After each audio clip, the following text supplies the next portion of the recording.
Ladies and gentlemen, we are experiencing technical difficulties. Please stand by. All right, here we go. Rob Browne here Perfect. on this Saturday morning edition of Savant Saturday. We have Brenden Martin in the studio in Ocala, Florida, the limestone capital of the world, and the World Equestrian Center. Dave Tompkins in the Low Country, Beaufort, South Carolina. Frank Duffy, I believe, in New Orleans in the Crescent City. Doug Dean will join us in hour number 2. Around 8:45, we're going to try to have a quick bit with Jack Turner, the barrister in residence of Sidelines, talking about these NIL lawsuits and making sense out of what is going on. So, hey, get ready, get your pen and paper handy. We're about to have a blast.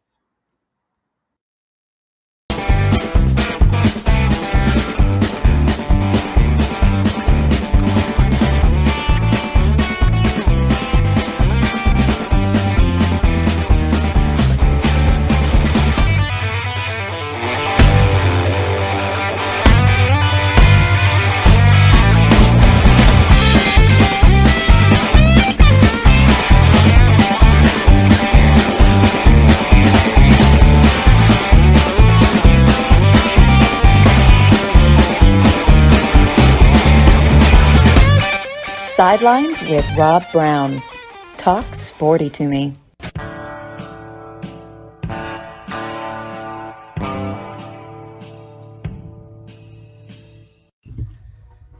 All right, we are here. It is Savant Saturday on this beautiful morning. It is lots of chatter coming in last night about it's a big day for college basketball, and it really is. And then I got this great text from Dave Tompkins.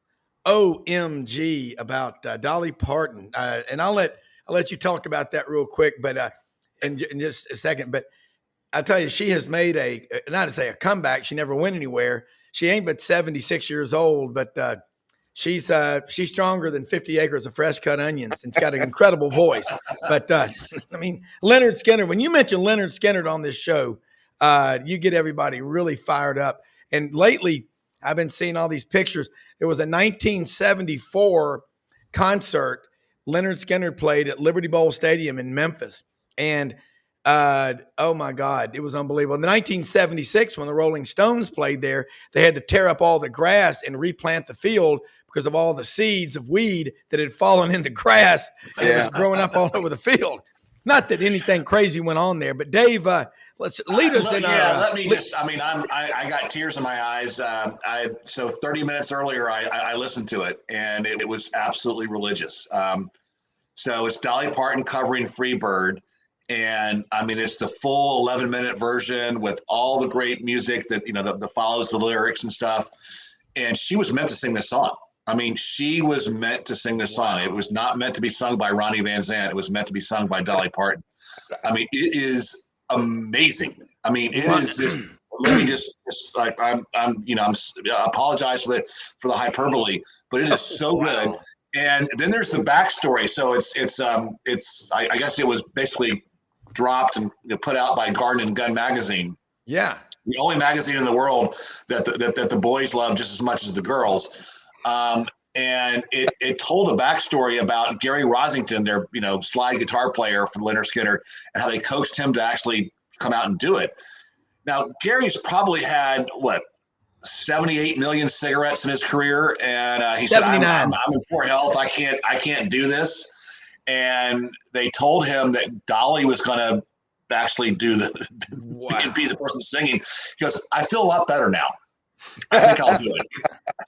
So anyway, do yourself a favor. After the show, listen to our show, listen to Savant Saturday, and then after the show, listen to Dolly do Free Bird. I mean, it is absolutely religious. Well, she's got a voice that's just incredible anyway. And I mean, and I don't know if she writes her own, so that definitely will want to hear that. I mean, that song, here's the deal. In Memphis, you can make it across the Hernando de Soto Bridge, what we call the New Bridge, from downtown Memphis over to West Memphis and back. And it's still, the guitar at the end, 11 minutes. That's like the over-under and, Coach Bryant and the smoke coming out of the Golden Flake potato chips. That's right. When will he mention Golden Flake? How fast will he do it? Frank, you're down in New Orleans. Yep. There's a lot going on. Saw pictures of your horse yesterday. The red, it's a red horse, isn't it? Or chestnut colored? Yeah, she definitely red. Her sister's like a dark brown, and I was like, when you get these horses, you don't know, the different sires, their genes just kick in and they just look totally different. But she's got some wonderful conformation, Rob. So I just wanted to send y'all some pictures of her. And to this day, I still love her name, Nip It in the Bud, in honor of Barney Fife.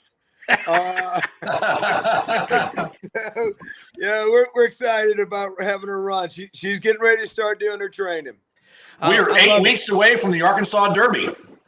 Yes, we are, and I'm ready to get my one that's on the track to get her second race. She has had the Zion Williamson disease of every nagging injury that an athlete can have. She's kind of caught it from Zion down here with the Pelicans. So I'm ready to get her back on the track. Like Tony said, get out there eining. We need to get her out there eining.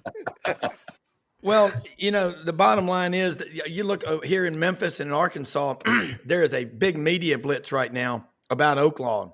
And so we're going to go over there, Frank, because we got a lot of guys here in Memphis and the Cherry Farm that want to go over there and watch your horse run. And Audrey used to go over there. Her in-laws from her first marriage used to be big time, like to wager on the horses over there. And what's funny is, I don't know, when you go to a horse race, it's got to be really cool. It's probably like going to a NASCAR event, I would think. But our audience is, the Southeastern Conference footprint. We cover sports in the South like kudzu and cotton, and that includes the Masters, which is an iconic event, the Kentucky Derby, and certainly Oaklawn over in Hot Springs. And if you hadn't been to Hot Springs, we love Hot Springs. Yeah, isn't that a cool? In the country. Yeah, Hot Springs is awesome. And by the way, Oaklawn, what's really great about it is Arkansas has really done, big strides about getting really good purses. Yeah, they have put their money where their mouth is, literally, for that industry. And racehorsing is a dying business. It is. It is just it's a retracting industry. But yet Arkansas has stepped up the size of the purses, the number of races. So you're getting a lot of now thoroughbreds like our Two Bells, the one and the next one that's coming up, Nip It. They were basically raised on Kentucky bluegrass in it with their mama, but a month before she dropped, we got her in Arkansas. So she could qualify for those Arky bred races where just the purses are just some of the best in the industry right now. So March 30th is the Arkansas Derby, and it is the most important weekend for Derby prep races. Look what's going on that weekend. So you have the Arkansas Derby in Hot Springs. You have the Florida Derby down in Fort Lauderdale at Gulfstream. You have a Derby prep race in London and a Derby prep race in Dubai. So that is that weekend. Win and you're in. All four of those horses that win those races are in the Derby, and that's fantastic. And Dubai is about 45 minutes south of Little Rock, isn't it? Yeah, exactly. Just.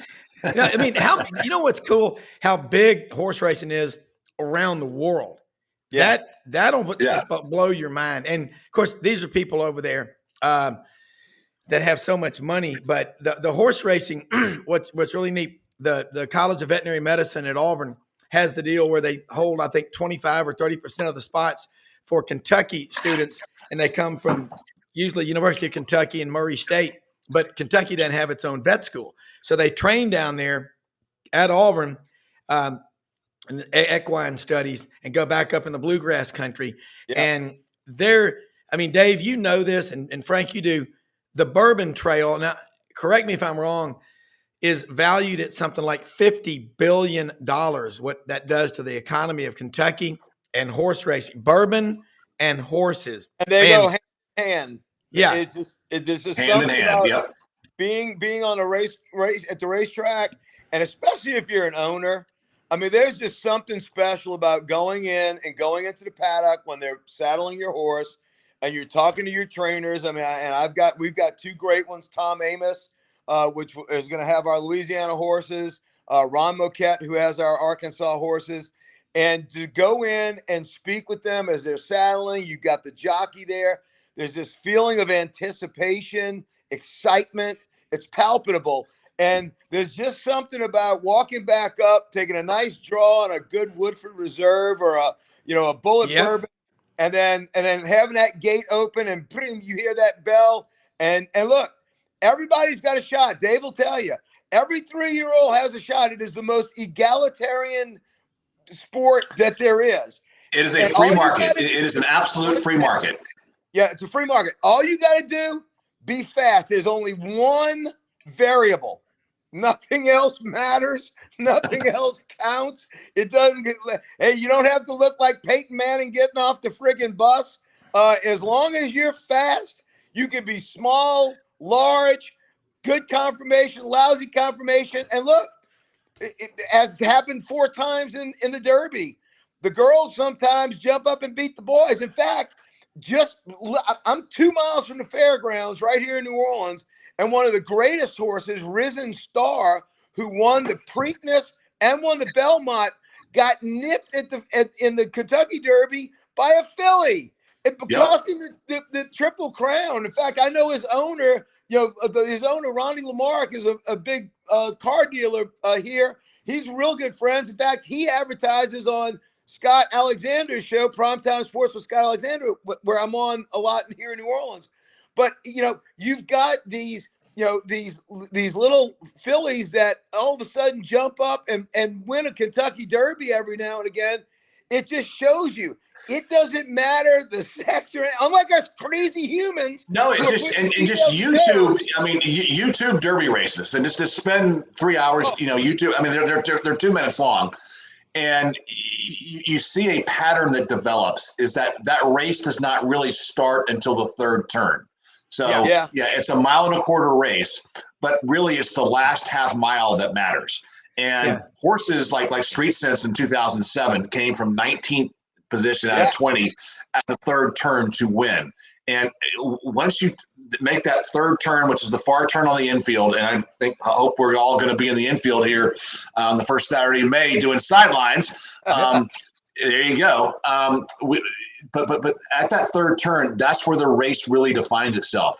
And there is nothing. There's no better 45 seconds in sports than from 3rd turn to the finish line, and there's no better hour in entertainment and just bucket list than to be in the paddock at Churchill Downs the hour before the Derby, between race 12 and race 13. Well, and I'll say this: growing up with my kids, their favorite movies wasn't even close. Were the movies about horses, like Stripes and different ones, about just that underdog horse.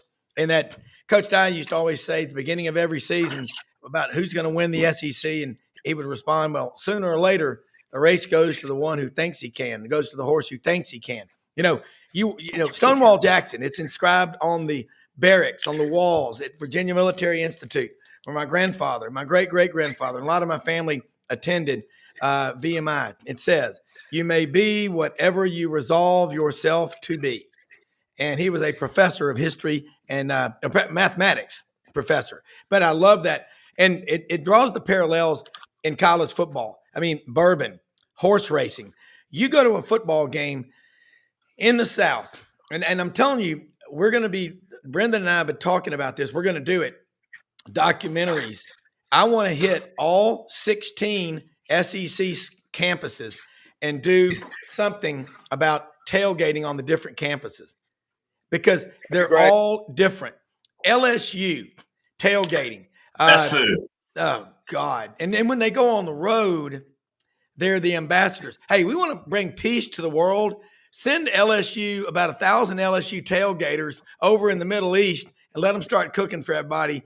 And I think it'll bring peace to the world because I love them. They're the coolest people. I know so many LSU fans, and they are passionate. And people say, well, I go down there, they rock the bus. Well, did you see what happened the first time Alabama ever came to Auburn? I was there. They almost knocked the Alabama bus over. Okay, fans get excited. It's okay. And I'm going to tell y'all, y'all's knowledge of horses, I mean, I'm so fired up about going to this because I'm going to be with people that understand what is going on. And one of the things, looking at what's going on in college basketball, college football right now, we had this discussion. We do it a lot on this show. We're not afraid to voice an opinion. And I'm going to throw this to both of y'all. We are looking at money that's being paid out in NIL. And you say, well, we're just a bunch of grumpy old guys, get off of my lawn, yelling at the clouds. No, we're not. Because what did our fathers and grandfathers and grandmothers all tell us? They were right. Okay? They were right. We flipped the narrative in this country. You go out in public now, you got people riding around on scooters and golf carts in grocery stores because they're so big. I mean, let's be honest. We didn't see that coming up. It's whatever it is. We think it's okay to get up and eat, 6 eggs and a half a slab of bacon, biscuits, gravy, grits, and lay back down on the couch and play video games all day. Our parents and grandparents got up and worked. This is going to happen in NIL.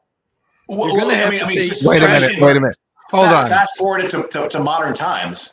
Yeah. Go ahead, Brenden. Sorry. Well, I was just gonna say, because I like me a breakfast burrito with the cool wind blowing through my hair, rolling down Fort King Avenue in my golf cart. Okay. But you're getting right up to the store. Okay. But you're working. But you work your ass off, and so does Dave. So does Frank. This is work, Rob. This is no, it's not. Well, I mean, fast forward to modern times, and yeah. Mark Zuckerberg went for years on ramen. Right. There were some years of coding and creating Facebook and starting at Harvard, then going to Stanford, and all the stuff he did before he got $1 of salary. And he's a billionaire, and think what you want to about him and his life. Yeah. But he earned it. Yeah. Damn it. I mean, he earned it. I mean, he went from 0 to 1 to a trillion. Yeah. And NIL compromises that. It pays you before you have earned anything. And that's what I hate about NIL. And it poisons those kids. I mean, it's terrible. I woke up this morning and goes, this is going to be my get off the lawn Saturday, because it's just, I hate NIL. Well, and I tell you why we do.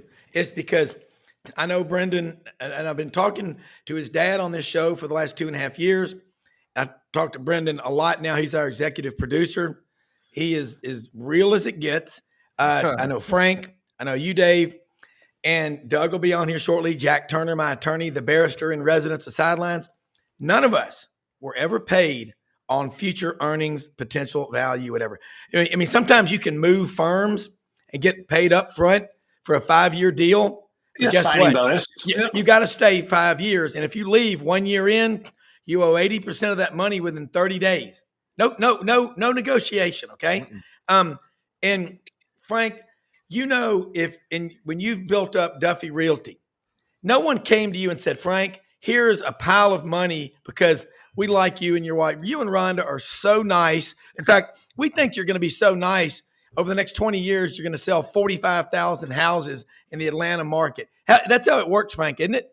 Well, let me tell you, I can remember to this day putting the first signs together in the garage, and Rhonda and I, we were joking. You were like, hey, look, let's give this thing a go. By the way, that's one of Richard Branson's favorite phrases when he starts a new business. Well, let's just give it a go. Let's see what happens. And you're exactly right, Rob. If you don't and look, this was one of the toughest, most challenging years for real estate we've had with interest rising and contraction of markets. I don't want to get in the minutia, but this was one of the hardest years. So you still have to block and tackle, and you got to go back to fundamentals, and look, whatever made you successful 21.5 years ago, you sometimes have to go back and suck it up and be humble and get back to blocking and tackling and getting back to the fundamentals of business or life or, whatever your sport might be. And it's humbling. I mean, look, and sometimes you don't get back. I mean, look at a Belichick. I mean, here it is. He was at the apex of the industry and the game kind of changed on him. Yeah. And when he lost Brady, he couldn't get back to it. So and then now he can't even get an interview again. I thought the Falcons were going to hire him. I don't think he'll ever be on a sideline again. So yeah, you got to be nimble, and you've got to kill and eat what you kill, but you got to be out there hunting every day. I love the old saying: whether you're a gazelle or a lion, come sun up on the Serengeti, your ass better be moving, and Well, that's what you God, got I to do. love that. kudos to you, Frank, because real estate, in my opinion, is the most noble of professions. There is no retainer in real estate. You don't sign a contract and say, okay, I'm going to put the real estate agent on retainer. Yeah. It is all commission. It is all back end based. It is only paid upon wire transfer.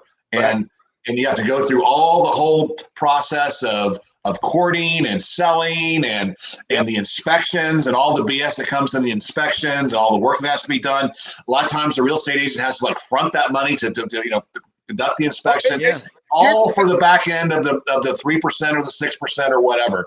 And so I think it is free enterprise just personified. It really is. It is the free market. And it's so funny. Ron and I, we always joke when people over the last 21 and a half years ask us what we do for a living. We don't say the words we're real estate agents.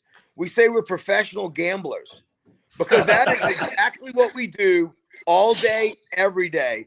And if you don't make it on your wits, you're done. To Rob's point, just like with him in financial services. Hey, if you're a fiduciary, if you're an RIA, and you're getting paid based upon the net increase of someone's portfolio, if it don't increase, guess what? You ain't getting a commission. Right? Yeah, you're on the same side of the table with your clients. Was what I do. And one of the things on this show, we've got a highly educated audience, a lot of fans in the South. We got fans everywhere, and I want to say it is Veterans Hunt Day and Youth Hunt Day in Arkansas. David Baker, member of the Cherry Farm, my good friend, member of my Cursillo group at St. Louis Catholic Church. He's out there. He goes, man, life is great. I'm standing out here in the middle of a flooded cornfield with ducks trying to hit me. They're like bees around me. And I'm like, well, but he earned that. Here's the thing. If he gets checked by a game warden today, he pulls out the card. And that's a powerful card. 8 years he was in the Army. But, the bottom line, what I see about NIL, Frank, I bet you were scared, you and Rhonda, many times starting your business, and you never get over that. Dave, you know that with startup venture capital. Brenden, you know that with things that you do. I know it with what I do. Fear is a great motivator, but you got to use it in the right way. And, Audrey always says about your mindset, junk in, junk out, positive in, positive out. That's what we do on Sidelines, and we're looking for solutions. But I'll say this about NIL. The reason I think you got to have it, we know that. But I think that fans, and Frank alluded to this a couple of years ago, when 3 of his friends in Louisiana that own businesses backed 3 LSU players, and none of them played in the bowl game. There's got to be teeth in those contracts. You got to have follow through. And we're looking here in basketball right now. SEC, when I think about this conference, I can't remember, guys, top to bottom. South Carolina was picked number 14, and they are sitting there right now, maybe the best team in the conference. They've just beaten Tennessee and Kentucky in the last week, Dave Tompkins, in the Low Country. Going on the road to Georgia today for a trap game. I mean, that's a trap game. I mean, they could lose in Athens.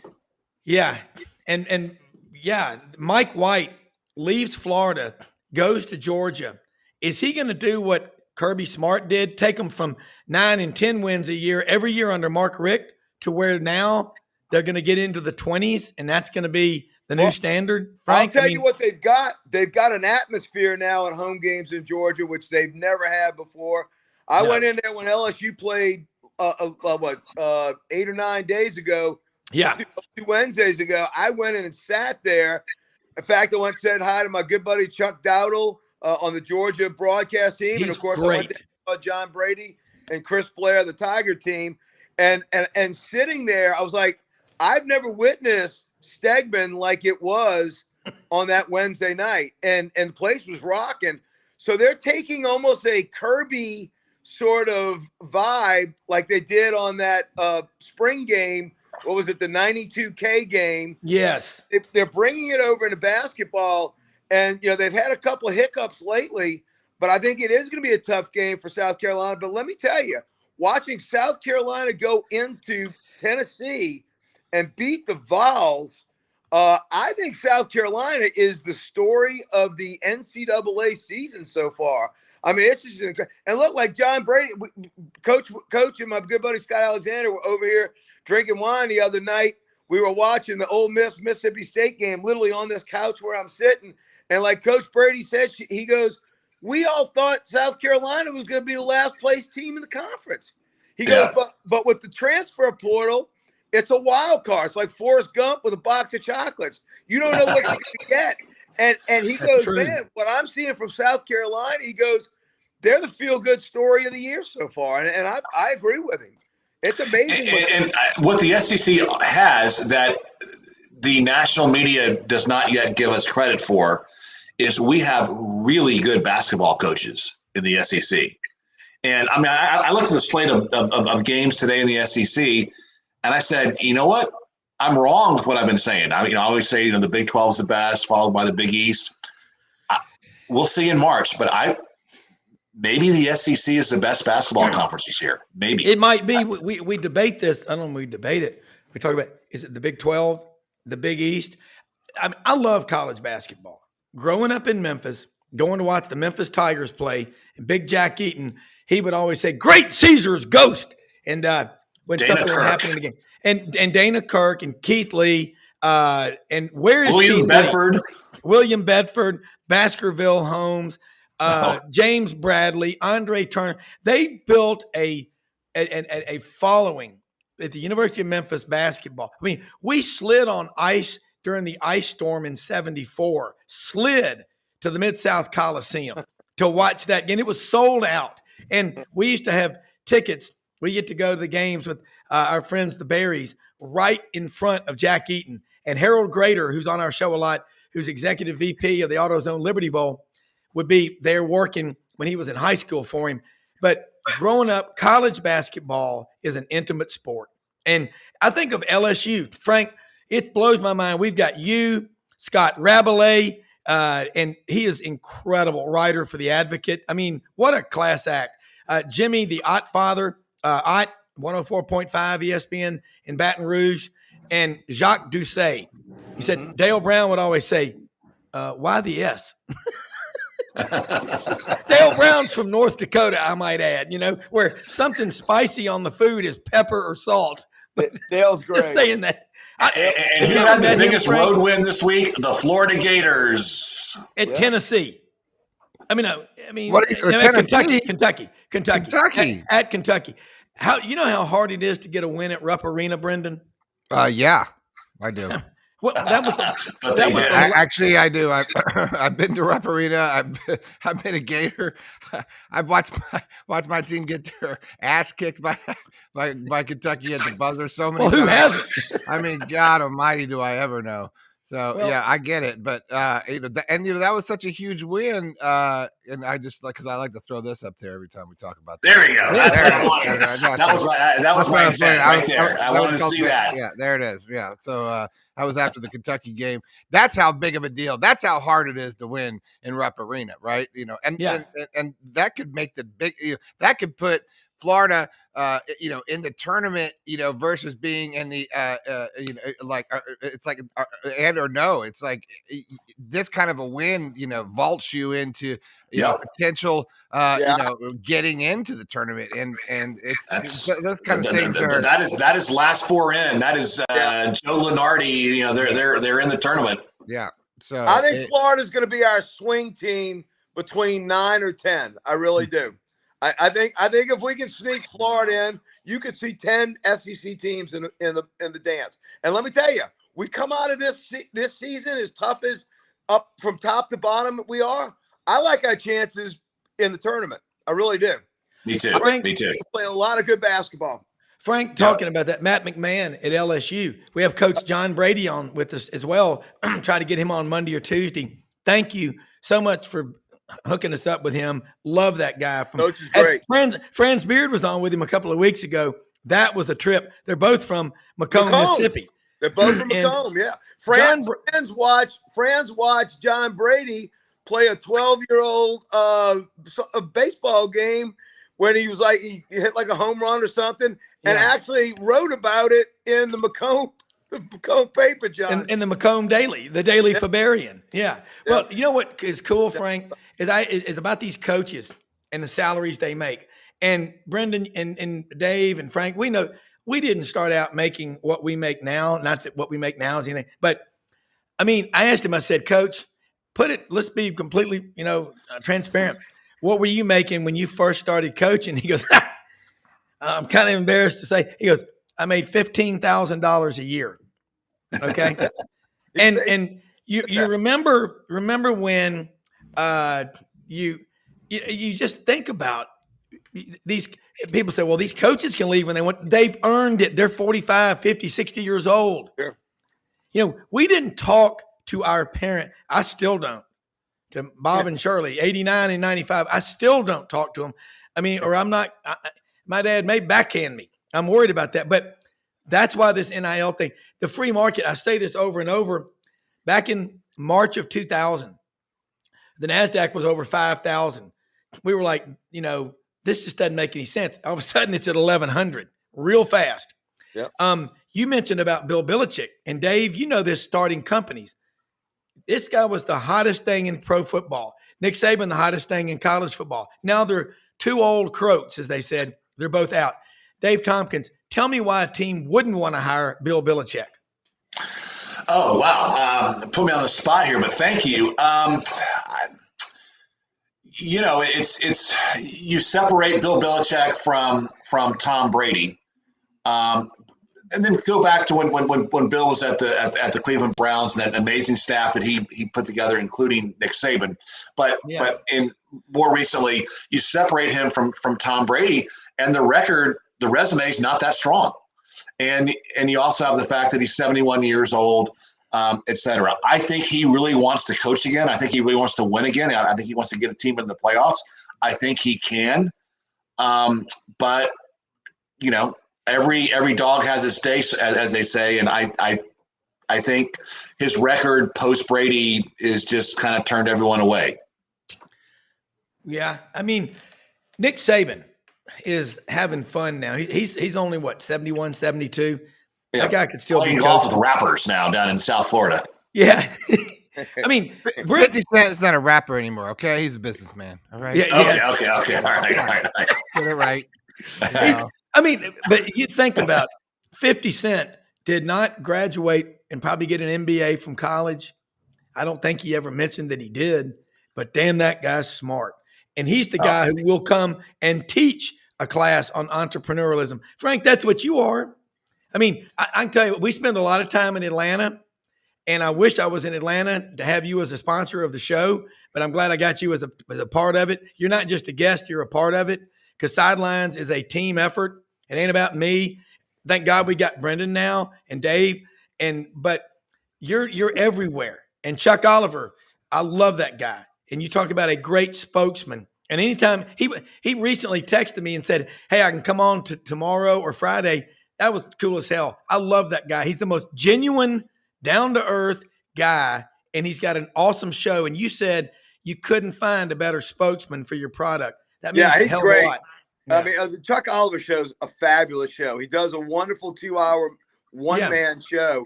Yeah. And we had dinner the other night with Matt Moscona, another Louisiana, great guy. And my boy, Ty Graffanini, the voice of the Pels, and Chuck Oliver and I were all over at Crescent City Steaks. And you talk about some great stories. And it was so funny. The cook came out because he saw Matt Moscona and he watches, Matt on his show, and he goes, he comes out and he goes, you Matt Moscona? Matt goes, well, yes, I am. I surely am. He goes, well, I'm a big fan. So Matt took a picture with him. So as the night wore on, you could tell this guy really probably should have been still in the restaurant, but he was hanging on because he wanted to talk sports. And you could see him over the corner. He was like chomping at the bit. He wanted to come over there and talk to us so bad. So Chuck invited him, come sit with us. Yeah. So it was so cool. The guys that you see on TV or you see on radio or on podcasts, we're just sports guys, right? And Yep. so this guy was having the time of his life talking to Moscona and Chuck. And then when he heard Graf, voice of the bells, voice of the bells. I was like, he goes, Yeah. kind of almost turned to look at me like, who the hell are you? Yeah. Well, I mean, here's the thing. Let me say something real quick. And I love that photo because you sent it to me. Yeah, Justin Ross just texted me this from the Vitamin Shop, 5338 Goodman Road in Olive Branch, Mississippi. Get out there today, tomorrow, every day, January 29th through February 11th. Redcon 1, buy one, get one free. Elops Pure, 20% off. Clean, simple, each 20% off all month, January 29th through February 22nd at the Vitamin Shop. Buy one, get one, 50. That's 5338 Goodman Road, Olive Branch, Mississippi. February 12th, opening the next store in Oxford, Mississippi. We'll be doing a live remote there Saturday, March 2nd.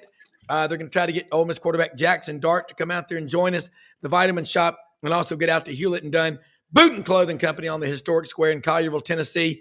And if you have a broken window, smashed up car, truck, or SUV, get to Tom Martin's Body Shop, G.E. Patterson, and B.B. King. Open Monday through Friday, 8 a.m., 6 p.m. Known Tom for 30 years. He's as solid as a rock, Mississippi State Bulldog, great husband, father, 3 boys, Owen, Austin, and Andrew, first class. Proud to have him as a sponsor. Let's bring in Jack Turner, a Millsaps graduate, Alabama Hugo Black College of Law, the barrister in residence for Sidelines, one of the most interesting people in the world, along with some of the more interesting people in the world. Jack, appreciate you taking time from the Crone Law Firm, one of the best firms in the country, in Memphis, downtown on the river, to make some sense, because Dave Tompkins in the Low Country, South Carolina, Mountain Brook man, Alabama grad, West Point graduate, Bama fan for life, an MBA from Stanford, Frank Duffy, Mr. LSU Tiger, Brenden Martin, Florida Gator as it gets, Buddy Martin's son, our executive producer in Ocala, Florida. Make some sense out of this from the legal angle, because you've earned it.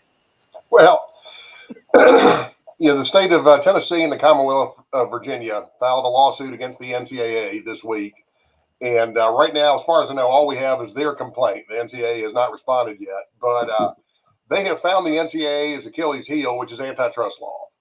Years ago, Jerry Tarkanian tried to attack the NCAA on due process grounds. He said they didn't give you due process, and they were obligated to because they were private, but most of their members were government entities, state colleges. And the court said, no, they're still a private organization. They don't have to respect your Fifth Amendment rights or Eighth Amendment rights. They can torture you if they feel like it, if it doesn't violate other laws. Which they do. Yeah, frequently. So that was a failed line of attack, but antitrust is what finally did it. A few years ago, the Supreme Court handed down the Alston decision that opened the door, basically got rid of the amateurism rules. And so the NCAA is doing its best to stay relevant and trying to find ways they can still regulate college sports. They would say, not completely wrong, try to restore or establish some sanity to the NIL process. But their rule is that players can benefit from their name, image, likeness, but they don't want you going to a school just for that reason. They're going to pay you more. It's a little bit like a politician saying, well, I don't vote that way because they give me money. They give me money because I vote that way. Yeah. And as the plaintiffs, Virginia and Tennessee, say in this lawsuit, that's like saying, okay, Jack Turner, you can go to any law firm you want to, but you can't discuss salary until after you've agreed to take the position. And they say that's an illegal restraint on trade. We'll find out what the NCAA's argument is, but that's the guts of the lawsuit. They're saying that rule, and the NCAA is still trying to enforce it. They've come down on Florida State over it. They've come down on Florida. I haven't seen, I don't know if they've actually made public what the notice of infractions is that they've just given to Tennessee, if it's related to this or something else. Yeah. But this is the latest line of attack to get rid of whatever's left of the NCAA's rulemaking authority. And in typical fashion, it's selective outrage, which is the maddening thing about all of it. Yeah. Oh, absolutely. And it's for the NCAA to do their pearl clutching and and say we're just here for the student athletes is pretty funny. And they've always been very selective in how they enforce. Another one of your frequent guests told my dad once, is, the NCAA for years was completely dominated by Big Ten people. You ask Ohio State folks, they'll say, "Oh, no. It's completely dominated by Michigan people." That was who's running the enforcement staff. But they got they're selective in their outrage, selective in their enforcement. And that's the problem they've got now is the only way the NCAA could hang on to its authority is if Congress were to step in and give them some kind of antitrust carve out. And I don't think the NCAA could get Congress to pass, a resolution adopting the Faber College motto, "Knowledge is good," at this point. They're politically toxic. Congress hates them. So no, this is kind of like the fall of the Berlin Wall. I could say they've got 5 more years where they'll be governing college football. I'd be pulling that number out of thin air. I don't think they've got that. I don't think it's anywhere close to 5 years. Yeah, it's 1986 in Germany, and we don't know if it's going to be in 89 or 90 or 91 or 87, but yeah, it's the fall of the Berlin Wall. Yeah, and the NCAA to me looks like. The old saying, the respirator's on, the priest is in the room, and they're calling the relatives to come say goodbye because they've outkicked and outlived their relevance. I mean, and really that organization was started in 1906. Remember a pivotal year, and Tony Barnhart talks about it on the great documentary produced by our friend in Birmingham, Norman Jetmanson and David Cruz. They spent 6 years making it. Sewanee 1899 unrivaled.org. Go to that website, order a copy of it. It'll restore your faith and make you understand why we love college football and why we want to fight so hard to keep it as amateur as possible. Jack, you said one time something that really sticks with me. You said, "I'm against anything that makes college sports more like pro sports." I love pro sports, but I want them to be separate. If I order a steak, I don't want you to bring me fried chicken or fish. I ordered a damn steak. And we need to we get up at the crack before sunrise on college football Saturdays. Sundays, I love pro football, but we're on the couch or in the chair dozing in and out of sleep. Dave Tompkins, you once told me that. Totally different. It's a totally different thing. And, I like the PGA Tour a lot more than I like the NCAA. But I think, and I'm not for, what Saudi Arabia does with the human rights and stuff like that. But I think at the end of the day, I think LIV is actually good for golf because it caused the PGA Tour to be shaken up, to relook at itself and what's it going to be like going forward. I think we're going to have a bigger change agent in college sports, and that'll usurp the NCAA. I don't know what we don't know what that is yet, and we don't know what it's going to be in 1 year, 2 years, 5 years.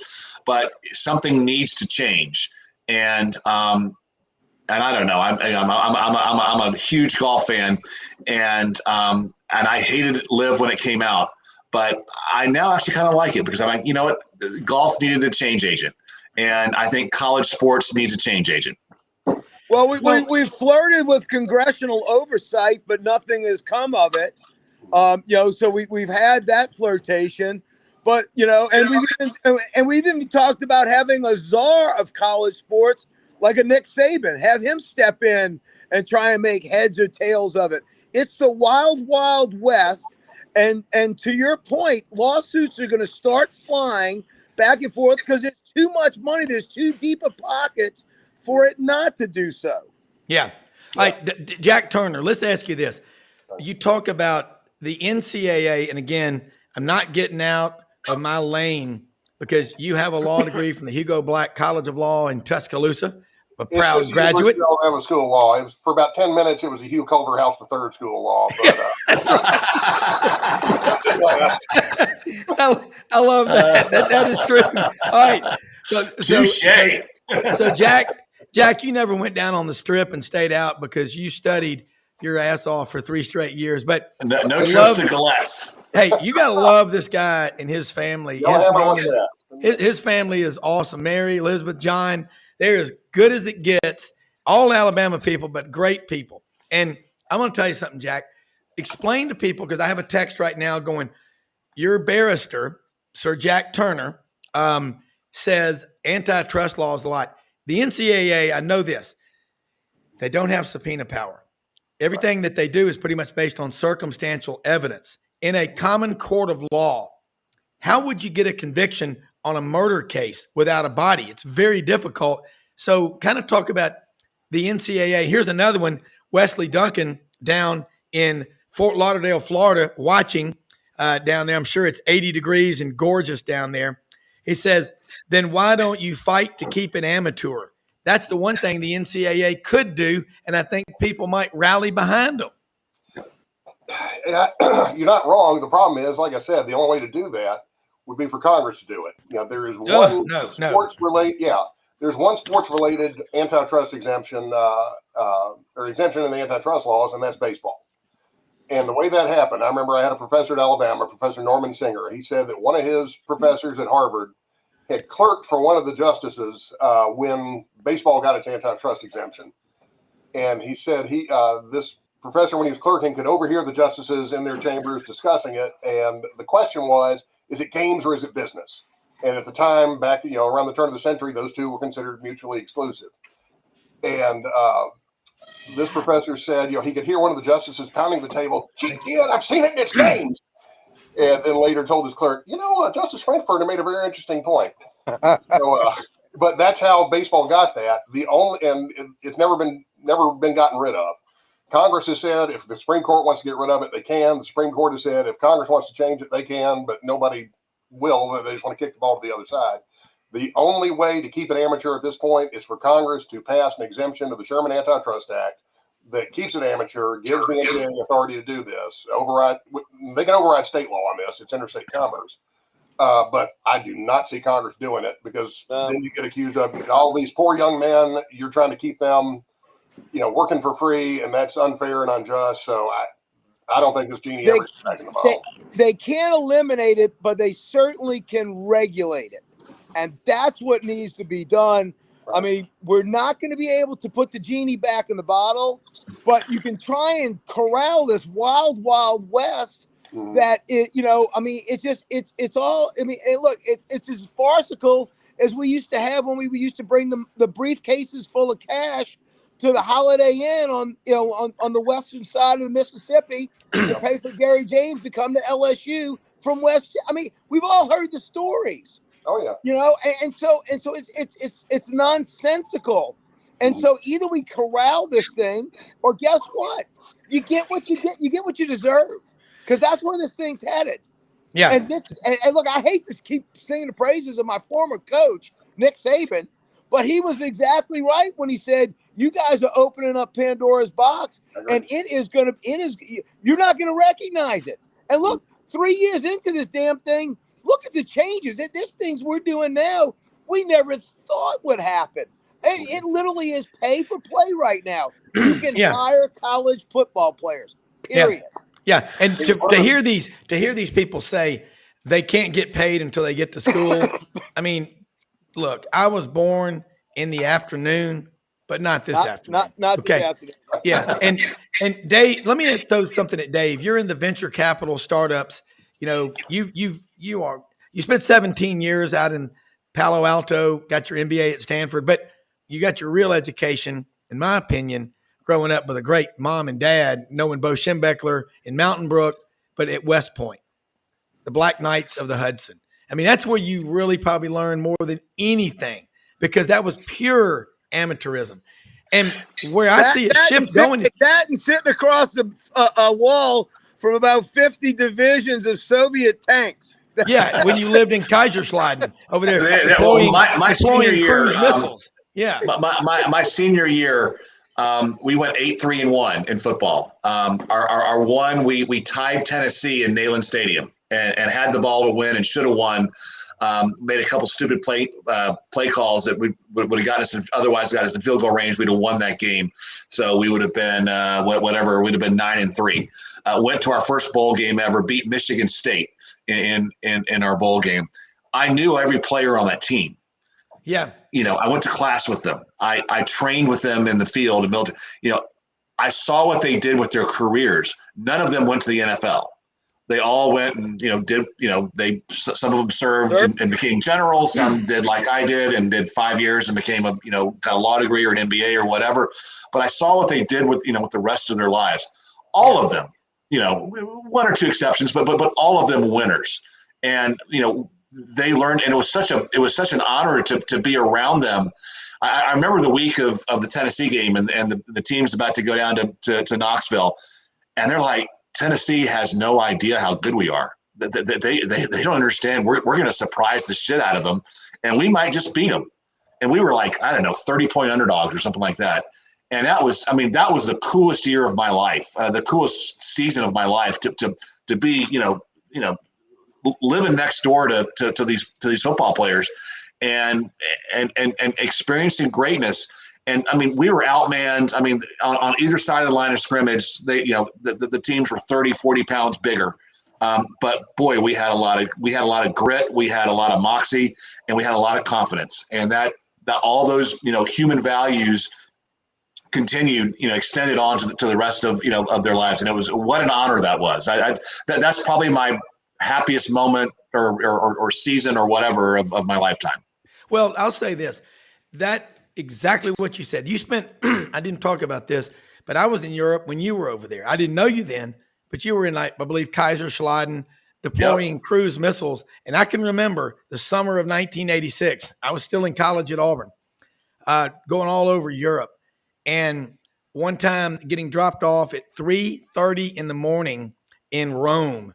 I'd taken a train from Florence, and I was by myself at the time. My buddies I'd been with had gone back to Washington to intern for an Alabama senator, for Hal Heflin, and who looked like Mr. Haney from Green Acres. Every time I'd see him in the halls in the Congress, I'd yell "War Eagle" to him. He'd turn around and he'd go, "War Eagle, yes sir, yes sir." But anyway, by the way, he's still in the Senate. It's Senator Kennedy from Louisiana. That's right. From Vanderbilt. Was it Hal Heflin or was it Foghorn Leghorn? It was both. But I remember being dropped off in Europe in August of 1986, 3:30 in the morning. I got off the train downtown Rome. I had never been to Rome, but my parents said, "Boy, first time you've been over there, you'll go back, but make sure you go to the Spanish Steps." Well, I get off a train at 3:30 in the morning, and I have no idea where I am. And I get dropped off, and I'm like, all right, I got to figure this out, and it'll be light in 3 hours. I run into a South African and a United States Marine on 30-day leave. And the three of us just sat there and laid out kind of asleep. And they said, watch out for these, robbers and thieves coming up around you. And we did it. And of course, I got up as soon as the light got up, went down to the Spanish Steps to the American Express office, and ended up at the U.S. Embassy in Via Vittorio Vincenzo in Rome. And I'm in line to go in there because I need to get a wire of some money. I'm got about $20 left. And so I'm there in line, and there are armored personnel carriers and tanks around the U.S. Embassy. And you get in that line, and this tells you why today is Veterans Day for the hunters in Arkansas and a lot of states, and Youth Day. But it was kind of scary, but I get in line, the guy checks me out, and then he goes, "Hey, dude, we're having a keg party tonight with a band if you want to come hang out with us." It was a Marine. It's like, those are the most, you talk about heroes. When my kids, Wilson and Max, July 4th, 2010, Marcus Luttrell was giving a speech at Patriot Lake at Shelby Farms in Memphis.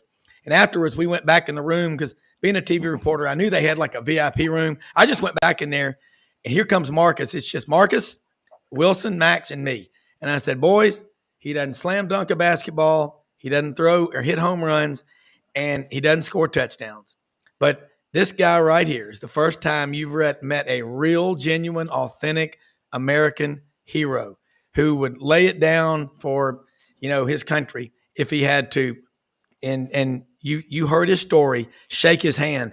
And Marcus Luttrell looked at me kind of like, man, I don't know what to say. I said, well, thank you. And he's a very emotional guy. And my kids, I got a picture with them, and they're pretty small, but when you travel around the world, and Dave, this, buy those guys, buy their dinner, dinner, buy their drinks, hug them, tell them thank you. Because they don't make people like this every day. And we're blessed to have, but we're going to fix college. And Brendan's going to talk about it in a second about a new committee. But Dave, respond to that. Because you lived in Europe. It's scary. Yeah. So Maury, I see Maury all over the feed here, and he talks about his meeting Loss in East Berlin. So if you ever want to see a movie that really captures what it was like back then, see the movie The Lives of Others. It's a German movie. It's one of my top 5 favorite movies of all time, and it really shows what life was like in East Berlin back then. And what the coolest experience I ever had in East Berlin, we'd go over there and just see it and stuff, and that's the historical part of Berlin, and it's behind the Berlin Wall. And then we'd go have a meal in East Berlin before we'd have to go back. And we had to be in our uniforms to go over there. And so we'd always be eating in this nice place. I mean, you eat this sumptuous, like 7-course meal for like $5 in East Berlin. And there'd always be Soviet officers there, and all of a sudden we start, passing drinks back and forth to each other. And you saw this, brotherhood develop between, enemies, basically, the American officers and the Soviet officers. And this happened, I don't know, 4 or 5 times in my 3 years in serving in Germany.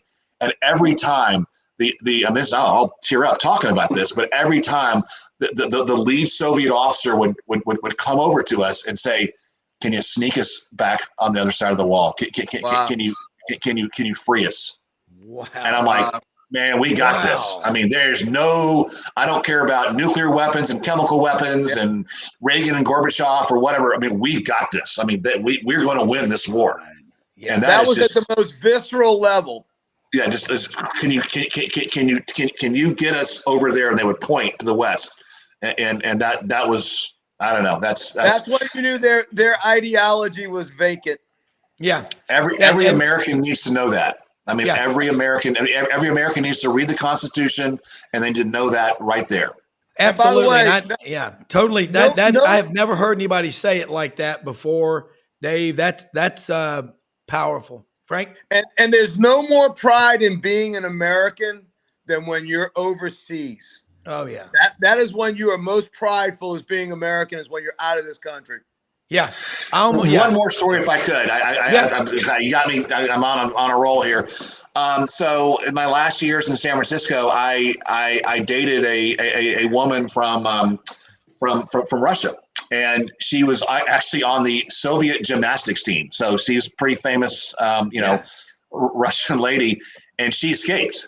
So she basically, and she landed in San Francisco with $18 in her pocket. I mean, having escaped from the Soviet Union. And she is a wonderful IT executive. When Wells Fargo bought Wachovia, she led the whole IT integration of it. I mean, brilliant woman. And I remember in 2004, I took her to Berlin. And so, Berlin, long time since the walls falling and stuff. And we went to the Checkpoint Charlie Museum, and we're looking over, what was the wall. And she looked over. I'm about to start crying. She just started bawling in tears. I mean, I'm like, because she all of a sudden she was back. Like, that's where she was, and she was able to, basically get around that wall and find freedom. And I mean, we have our problems in Texas, and I'm so for locking up the border and stuff. But that's an example of immigration that works. And her name is Lena, and Lena is a true American. And that's well, it's like people say about the Catholic. People will tell you in the Catholic Church, some of the greatest Catholics are the converts from other denominations. The people that come here from abroad appreciate this country more than a lot of Americans do. And Dave, you lived it. I saw it. It was real. But Frank's right. When you travel abroad and you hear someone talking about America in a derogatory manner, you're ready to fight. I'm sorry, in the SEC, I'll even stand up for every school in this conference when they're talking about my conference, because that's like saying I got ugly children, and I don't. But you know what I'm saying. Jack, almost every school. That's right. Look, Jack Turner, barrister in residence. I'm going to throw this one. Brendan's got an announcement about a new committee that's been formed, and I got this text from him. And Brenden, bring this up now, and then I want the barrister to respond. But Brenden, this is huge news, and I hope it works out. Yeah, I'm down here. I own Gatorbait Magazine and Gatorbait Media with my father, Buddy Martin. We also have Buddy Martin show, which, we're all kind of joining one big family right now with Rob Browne, and obviously here. And so we have a large chat going all the time. And it's like, I wish I could post the chat because it's like some of the greatest minds in sports that are sit around. It's on Signal chat, and we have like 6 or 7 of us. Anyways, Buddy's on there. Last night he posted, and I saw this come through. And I'm running a ticker right now. Is the Big Ten, Buddy Martin said this out last night.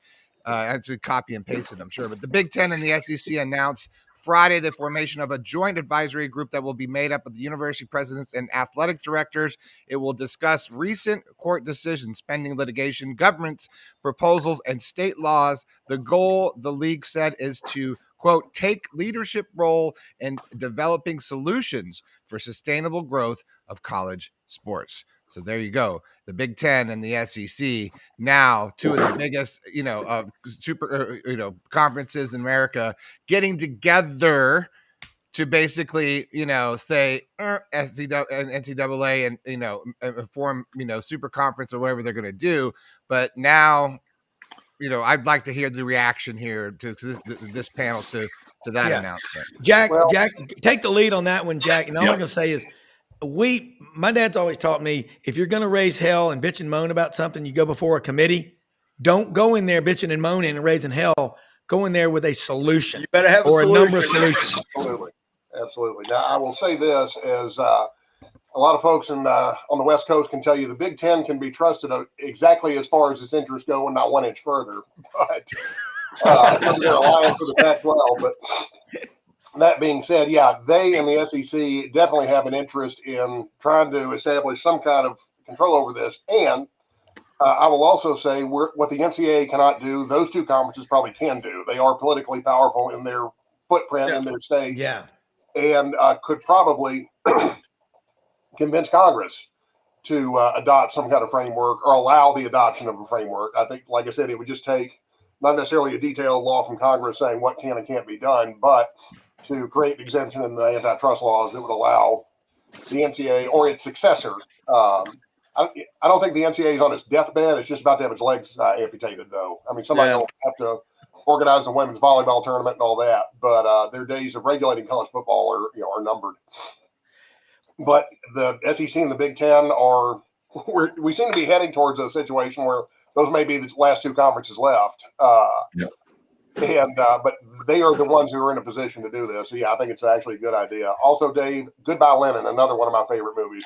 Oh, I love that movie. Fantastic.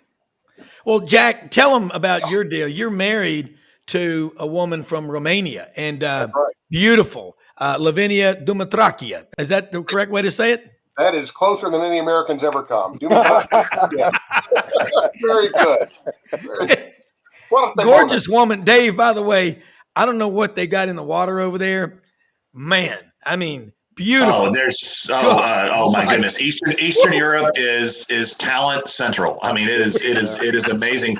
But they are also the cards. I tell you, I get to Bucharest, the woman who stamped my passport could have been a supermodel over here. Yeah, it's crazy. And Eastern Europe is in many ways more American than the United States right now. I mean, they are. I mean, do yourself a favor and go on vacation. Skip London and Paris this year and go to Budapest, go to Bucharest. Go to Prague, go to Warsaw. I mean, Warsaw is the most inspirational place in the world, in my opinion. Had a 24-hour layover there, missed connection, and boy, it is a gorgeous city. Yeah, it really is. Yeah, Eastern you Europe think is more affordable than Western Europe. Yeah, beautiful people, beautiful places, especially once you get out in the countryside, away from some of the towns the communists destroyed. But a lot of the old villages are gorgeous, and the people are great. Romania, particularly, they're friendly. They like Americans a lot. Definitely do. And they have American values. I mean, Poland is, to me, when I want inspiration, I go to Poland, and it's more America than America, in my opinion. Well, Father Herbert, a Catholic priest at St. Michael's Catholic Church in Auburn, told me about 6 years ago. This was in 2017. My son was at Mass that day with his Sigma Nu Pledge brothers at Auburn, and I said, where are you from? He said, I'm from Poland. And so he was 31 years old, and I started doing the math. And he said, in 1986, 1 million Poles locked arms around the entire country's borders in solidarity and prayer. Pope John Paul II was from Poland.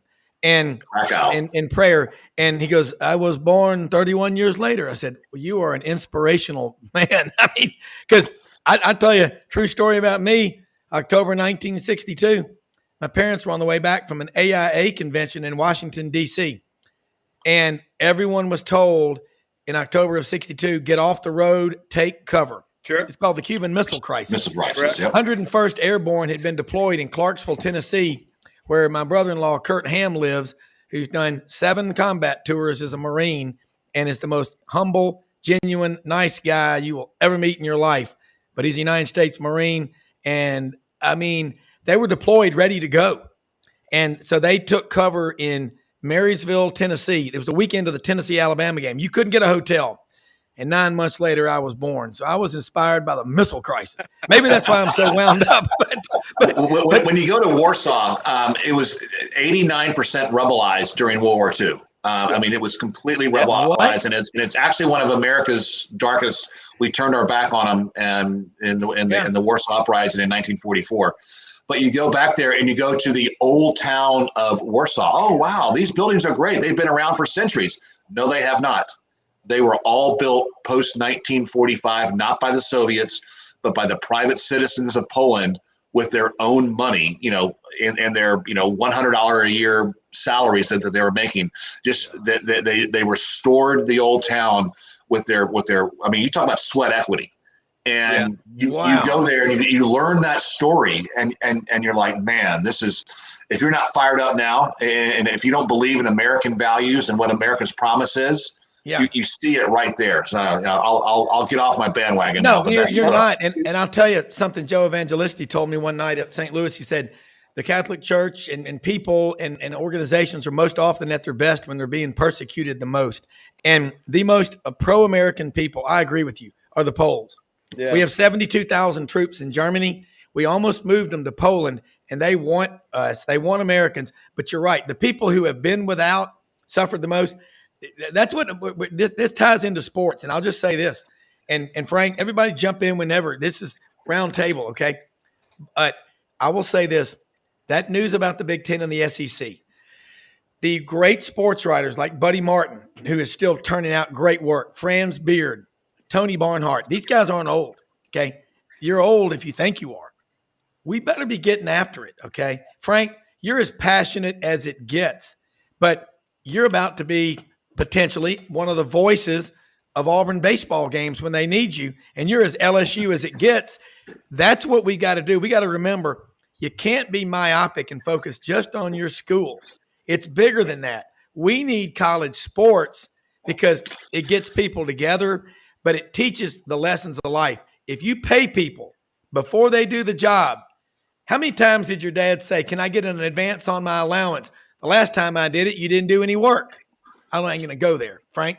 Yeah, I'm one case of laryngitis away from calling a game for our good buddy Butch Thompson, which I am looking forward to. That is the quote of the day.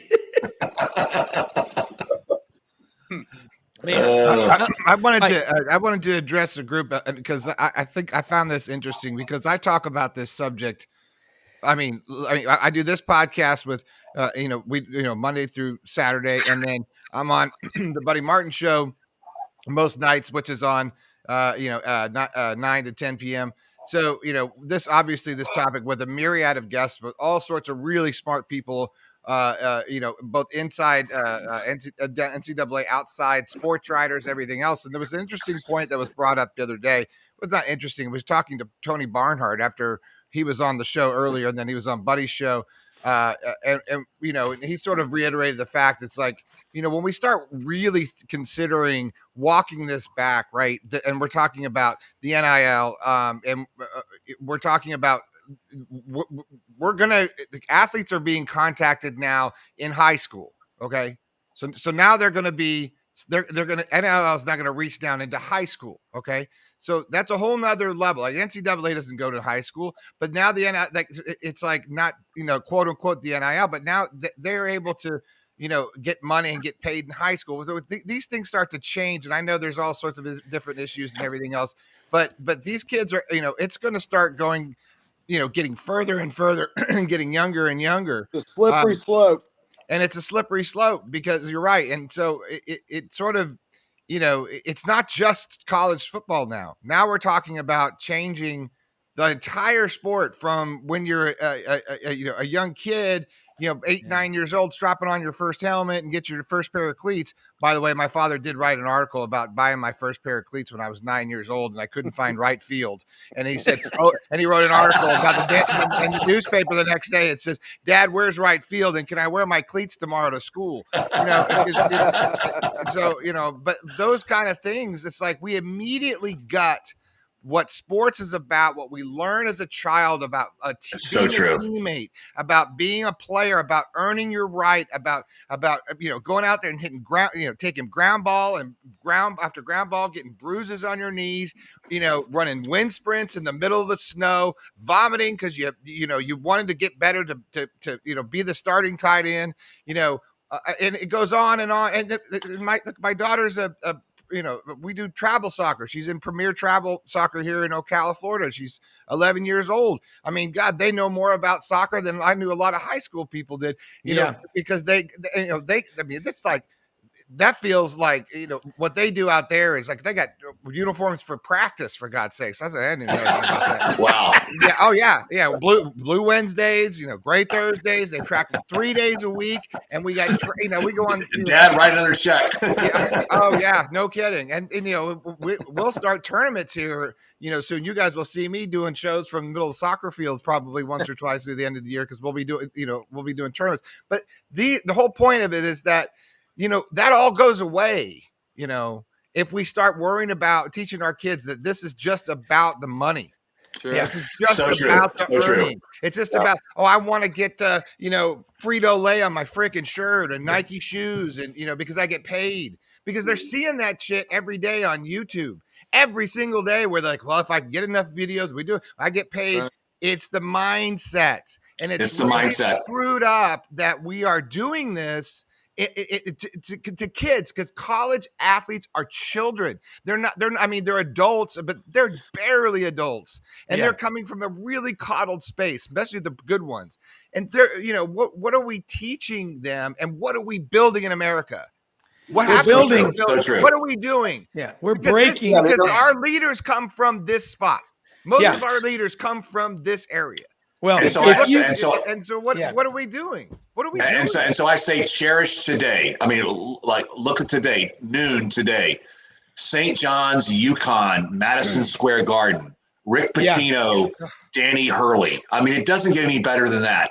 I mean, some back alley fight between Rick Pitino and Danny Hurley. Who wins? Who wins between Danny Hurley and Bobby Hurley? Who wins between the Hurley brothers and their dad? Probably the dad in a fist fight. You know what? So you got Carolina Duke in the Dean Dome.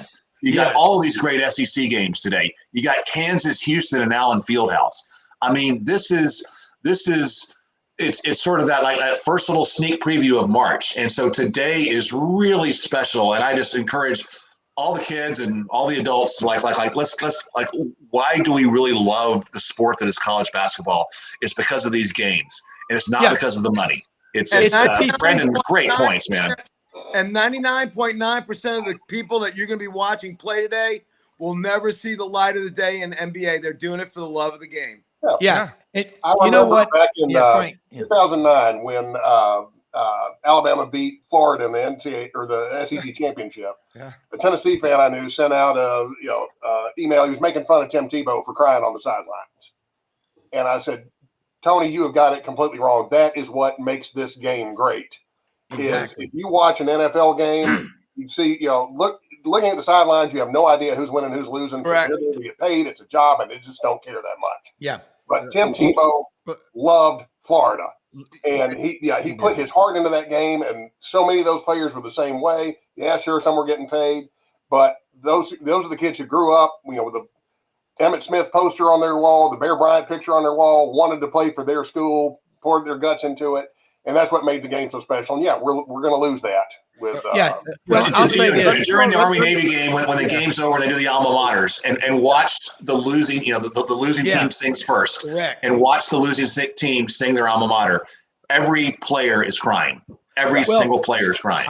I was sorry, Rob. I was in the press conference when Tebow walked out for the promise. We all know what the promise is. Oh, right? yeah. Right. Yeah. So I've been there. Like, we have the whole stadium shocked, right? I mean, like everyone's like in shock. Like I'm in shock. I'm like, Tebow didn't win. Superman didn't rise up, and it's like the middle of the Superman movie, right? Because you're like, oh, but Superman's like, it's the kryptonite. What's going to happen, right? And so we all go. We run into the locker room, and I'll never forget. I mean, there wasn't a handful of reporters in there because he came out quick. And we run into the locker room and we walk out, and I happen to be, I just got in there, set up my tripod camera, all this crap, because I shoot video and stuff. And I get my I get it set up, and like the doors open up, and it felt like Superman walks into the room. It's like dun, dun, dun, dun, dun, dun, dun, dun, and he like walks in, but it was like, he gets up there and you see him fighting it off, right? You're seeing him fight. And I remember I zoom in my camera because at the end of it, I'm like, he's going to cry. I'm like, don't cry, Timmy. Don't cry, Timmy. You don't want to and it's cringy, right? You don't want him to cry. You don't want him. And he's so right there, and I promise that I'll play harder than my team. And he goes on, and then he doesn't, but he like it sheds one tear and then he walks off, blows out of the room. And you think, shh. He's just ruined it. Like, he just did the thing you don't do. I promise anything. Yeah. You don't say that on camera. And so to see him like do that, and witness that, that's the kind of stuff that that literally stuff that dreams are made of. That probably why DJ Lagway is going to school there, Mr. Texas football. It's probably why these guys, because they want to live in that legacy. And that's all going to go away now. Well, we better fight for it. I'm gonna play for it. I'm gonna play you 34 seconds why college football teaches the lessons of life and why this stuff connects us. You remember this one? I love this. There's gonna be a lot of days when you lay your guts on the line and you come away empty-handed. Ain't a damn thing you can do about it but go back and lay them on the line again and again and again. Every coach, manager, glad to be associated with you. You'll keep fighting like you did today. You keep playing like that. Yeah. You can build a foundation that we can live a long, long time on it all. Well, could you hear that? Oh yeah. Okay. Well, here's the point. I think the thing that we learned from that is these coaches put their lives into it. I mean, they were making great money. But, I always tell people this. After a football game, you pick the stadium. You stand outside the locker room, and you watch those college football players and coaches come out. And every one of them, they might have a Chick-fil-A, dinner box, but they're walking out, win or lose, and especially after a loss. Who's there to meet them? It ain't really it's the families, it's their high school coaches, guidance counselors, maybe their priest or pastor from their hometown, but they back them. My parents taught me that as a kid after the game, especially after a loss, to get autographs and chin straps and wristbands. I'll never forget Wilson and Max and Hallie and I going out there after 2009, Gene Chiswick's first game at Auburn. Wilson knew Darren Bates, defensive back for Auburn from Christian Brothers High School. And when D. Bates came out, he looked at Wilson and go, "What's up, red man?" and gave him a hug and gave him some wristbands and a chin strap. I mean, that gives me chills thinking about it. I also have a picture of Wilson with Philip Lutzenkirchen, November 19th, 2011, after the Samford game. And I get chills thinking about that. I showed that to Philip's dad. I mean, that's what connects us to college football. Brenden, Dave, Jack, Frank. I mean, Jack's dad, John, I love him like a father. He's unbelievable how passionate he is about Alabama, but half of his family's Auburn people. That's what's so funny about it. So he's the fact that we care is why we're going to fix this. I'm making a promise right now. We'll fix it, and the NCAA will be kicked to the curb. But all this talk today has been priceless because it's the connection with history. People who often don't have anything are the most grateful ones you'll find. The next step in college athletics is we get a commissioner. Hell, make it Rick Neuheisel. Steve Spurrier, Urban Meyer. We've got to have leadership. When you have a leadership vacuum, crazy stuff happens. And that's where we are right now. So let's bounce it around here. Brenden, you said maybe later in mid to late April, Steve Spurrier and Urban Meyer are going to have a symposium on how much they hate losing at Spurrier's restaurant in Gainesville. Fact, I want to do the show there because I want to be there because I hate losing, but I ain't Urban Meyer or Steve Spurrier. Well, but I hope they'll let me in. I was looking for some of the quotes a second ago because I was trying to find, because we do a podcast, and if you guys ever get a chance, it's on the same channel. There's a podcast playlist called Best Fridays in Football. It's Urban Meyer, my father, and myself, and it's probably the most underrated sort of football podcast you can hear. It's 30 minutes of like gold from Urban Meyer telling you stuff that he doesn't say really anywhere else, and it's really great. But along the lines, this is all through the football season. We do it most football season. He comes on Fridays, and it's his name, by the way, because that's what Best Fridays in Football. So, he and Steve Spurrier, because Coach Urban still has a place down south in Sarasota. He still comes up to Florida. He's still involved. Obviously, he's still around. He does Gator groups, all that stuff in Gainesville. So him and Spurrier have gotten to be close. They basically, I think my dad was a conduit for a lot of it, but they want to do a get together and talk about how much they hate to lose. Like seriously, that's the whole basis, is that how much both of them hate to lose so much that they're physically sick over it. Like they can't, and they're going to get together and do this conversation.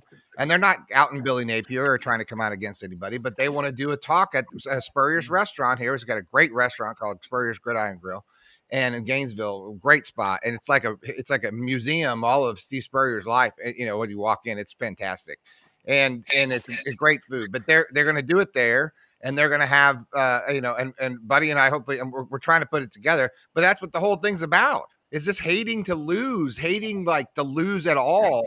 Because both of those guys had teams that shouldn't have won. And that's how they got to be a Florida, head coach. And I've interviewed both of them and talking about, people don't know, when Spurrier went to Duke, everyone told him not to go to Duke. They're like, you're going to lose. Yeah. This will be the end of your career. And he says, I'm going to go win. Urban Meyer made a living with Dan Mullen off the spread option because he knew that he could beat you even when he didn't have the best personnel on the field. And it really just is such a fascinating sort of conversation that's going to go on. Hopefully we'll live stream it. And Rob, of course, you'll be there. So anyway, that's what when you can put Utah football and Duke football on the map, you've done something. You really exactly. Frank, that is so to the point. Amen. If you got to conceive it, believe it, and achieve it. Like I said, Jack, every time you go in a courtroom, you're going to win the case, don't you? Wait a minute now. That wasn't what I wanted. To hear a good lawyer answer that. Hey guys, I gotta run. That means I'm buying people off. Frank, take care. Thank you. All right, see you guys. Thanks, All right, see you next week. See you, Frank. No, I tell you, it's jumping back to what about Spurrier and Urban Meyer. Yeah, it's like Coach Browne said, son, I could have won at William and Mary. Well, but if I can love that. One thing I make sure I always tell my clients is I guarantee no outcome. Anybody who can, he's paying off jurors. Yeah, which I don't do. Yeah. Well, and I think this discussion, like he's talking about with Urban Meyer, 187 and 32. I mean, what is Steve Spurrier at Florida? 121 and 27 or something like that. You think it's any accident, these type A personalities? I love the book, After the Arena. Coach Dye talks about, I like to stand in the backfield at practice every day and watch the body language of my quarterbacks. My quarterbacks are not allowed to have a negative thought run through their mind. Dave Tompkins, what lesson did you learn from the moment you stepped on campus at West Point that sticks with you today? Leadership. And, tonight, I think I say a lot on the show. Kimberly's North Carolina grad. So, of course, we're being glued to the Carolina Duke game in the Dean Dome. We all will. Leadership and race. Okay.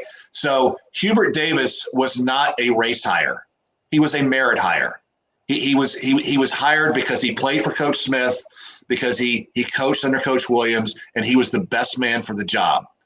Flip side to Duke. John Shire was a merit hire.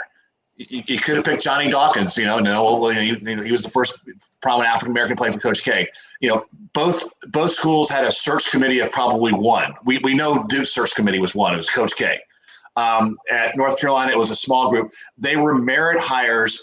And how do you extend the tradition of Dean Smith and Roy Williams? You extend it through Hubert Davis. How do you extend the tradition of Coach K? You do it through John Shire. The Jewish Jordan. I think he played on the only all Jewish starting five that won a state championship in Illinois. And that's just meritocracy. And let's simplify things. Let's dumb them down and make it about leadership and meritocracy. And I will celebrate that tonight in the Carolina Duke game with the two head coaches that succeeded the legends. Well, bottom line is, you're talking about these college basketball games, Carolina Duke today, St. John's, and the game in Madison Square Garden alone. That's huge because we remember Lou Carnesecca, Raleigh Massimino, John Thompson, Jim Boeheim, all these great coaches, PJ Carlesimo. I mean, that draws us to TV is these guys that grew up in Brooklyn, the King of Queens. Jerry Stiller, by the way, one of the funniest human beings ever to live. If you're going to have an in-law live with you in your basement, it's got to be Jerry Stiller. That guy, I mean, so it's priceless. And then if you're married, and if you got a wife like Leah Remini, every day is a great day.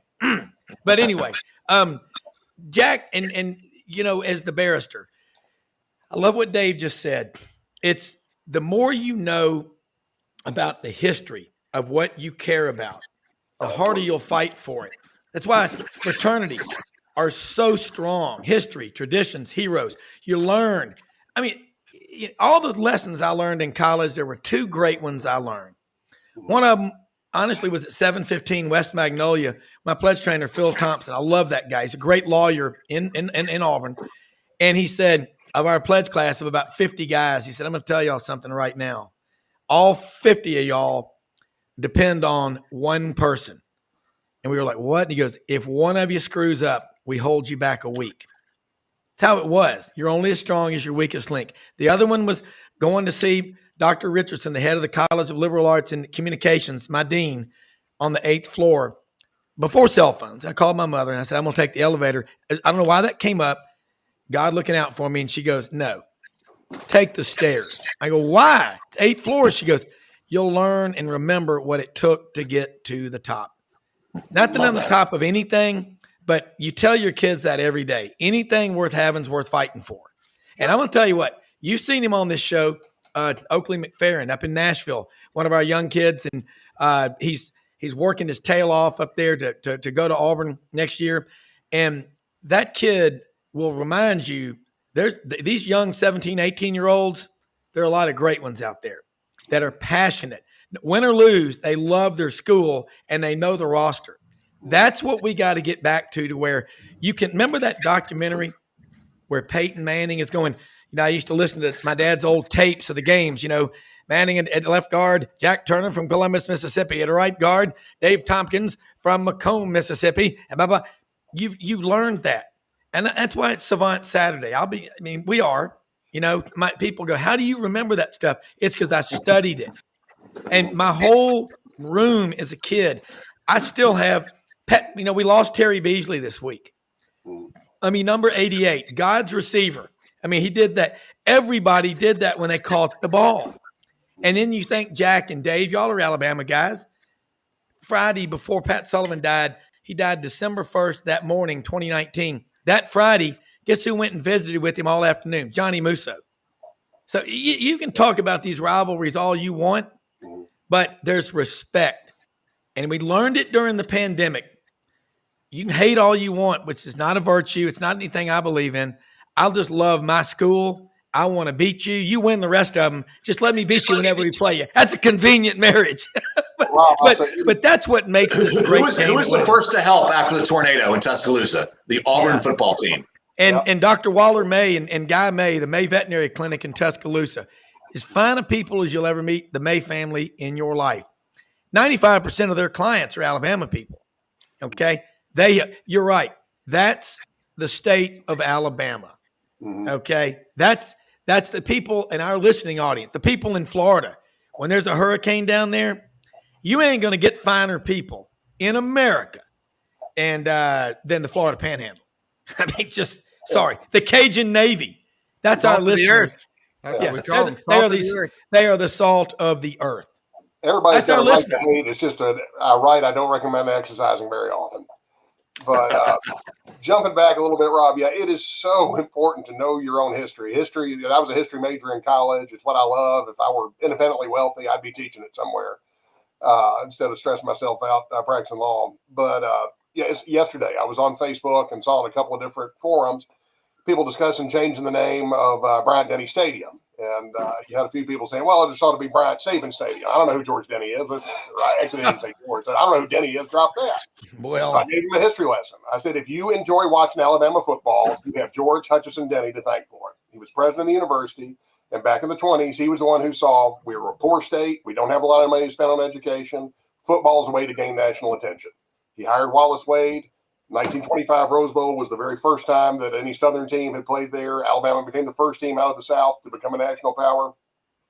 He hired Frank Thomas. We got statues of both because they both won national championships. Bear Bryant would never have been there had it not been for Dr. Denny and those hires he made. Just the stupidity of it. And I'm all for it. If you want to call it Bryant-Denny Sabin Stadium or Nick Saban Field at Bryant-Denny, but if you don't know your own history, you don't really appreciate what it is you have, and you won't hold on to it. Yeah. Well, Mama would have never called Coach Bryant home. Right. He's gone to Arkansas. He might have gone to Texas. We'd be South Carolina. Well, Coach Bryant had crossed. Coach Bryant had crossed the bridge in Memphis into Arkansas Sunday morning, 7 December 1941. News broke. My dad remembers as a 13-year-old kid coming home from church, all over the news. This just in, Japanese have attacked Pearl Harbor, and more on the story later. He turned around, I believe, around Forest City and went back. I believe he was on his way to interview for the head football coaching job at the University of Arkansas. And you think about it. The people, Jordan Hare Stadium, when George Wallace, then governor of Alabama in 1973, was out there in a wheelchair before Auburn played Ole Miss. They won that game 14-7. He said that he goes, Cliff Hare Stadium shall be renamed the Jordan Hare Stadium. And he was the first active football coach to ever have a stadium with his name on it. Okay. Clifford Leroy Hare. Oh my God. Cliff Hare and Auburn legacy is gold. Ralph Shug Jordan from Selma, Alabama, born September 25th, 1910. These people, and Dr. Denny, by the way, at Alabama, during the Depression, had a bunch of kids that didn't get into Ivy League schools because Alabama had the first accredited college of business in the Deep South, along with Tulane. That's where that started. You can, if you try to ignore, what did Bobby Louder say? Those who drank from the well need to remember those who dug the well. Jack, you just nailed it. I know we went a little bit long, but the history, the traditions, the heroes, without these people before us, we're done. You got to remember that. And I'd say that's the mission of Sidelines. But anyway, everybody close out. It is though, Rob. And it's true because I was looking for the text that you and I had written each other in December when we were talking about what we were doing. Yeah. And I think we're not joking around when we said this, because we didn't know. I mean, we'll tell more about it another time, but we really didn't know. It was just an idea, we didn't have any investors. We thought maybe whatever obviously we have the most, that's a whole nother deal, but, and we're grateful for all those things, but we didn't say this was about money. We said, yeah, that's going to be a lot of work. We're going to have to do extra stuff, but the whole concept of Sideline Sports Network, which is what was about to come in and say, look, somebody's got to be a voice of reason here, Rob. This is we said this is. I said, Rob, this is about to go off the rails. Yeah, I said the transfer portal is going to be open soon, and it's going to go off the rails. It's going to go crazy. Everything's going to go nuts. People don't understand what's about to happen. Everything's going to come apart at the seams. I was like, the South needs to save college football. I said, we need to come from the South. I said, we got to talk about how we can save college football, core values and things. We need to do something about this, Rob. And Rob and I are geeks that way. So I want to thank both you, Rob, and Brenden. This show is really the antibody for what's wrong in college football, but what's wrong in America. And I want to thank, seriously, from the bottom of my heart, I want to thank the both of you guys for what you're doing. It's an absolute honor to be on this show. Well, let me tell you something, and thank you so much, but it's a team effort, and it is not about any individual. Again, I want to get the transcript of Pat Sullivan's acceptance speech for the Heisman Trophy in 1971, but that's how you do it. And thank God for those hard-ass coaches and teachers that you have in your life, because they're the only ones that you're ever going to go back and hug 20, 30, 40 years later. Jack, your law professors that you had that pushed you. You know what I'm talking about. Oh, yeah. Yeah, those are the people that make you. But, Rob, I've got a birthday party. I got to take my little guy, too, so I need to jump. But no, I know. Hey, we're out of here, man. Hey, look, most often we see the face of Christ in the least among us. We live in the greatest country in the history of the world because we got the best people, and go out and do something great today. You can't take it with you. Brenden, awesome. We had a crazy start, but hell of a ride. They're always the best shows, though. Always the best shows. Dave. Hey, Dave, I'm still waiting for my field pass. Okay. All right. I'm on it. I'm going to work on it.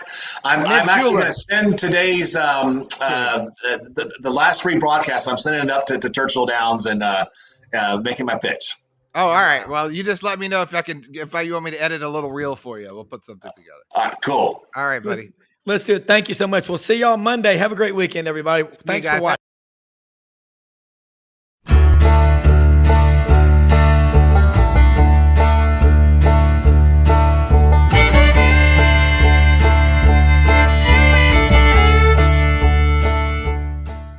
In a perfect world, you'd set a health goal and results would happen overnight. In this world, the real world, it takes time, dedication, and the right support to achieve your best self. The Vitamin Shoppe health enthusiasts are here to make sure you're not wasting a single moment on the wrong supplements. From the highest quality sports nutrition and superfoods to the most sought after trends, you'll find a huge variety of science-backed solutions for every goal. And the people to help guide you along the path to greatness. Unbelievably, every 2 minutes in our communities, a child is either bought or sold for sex.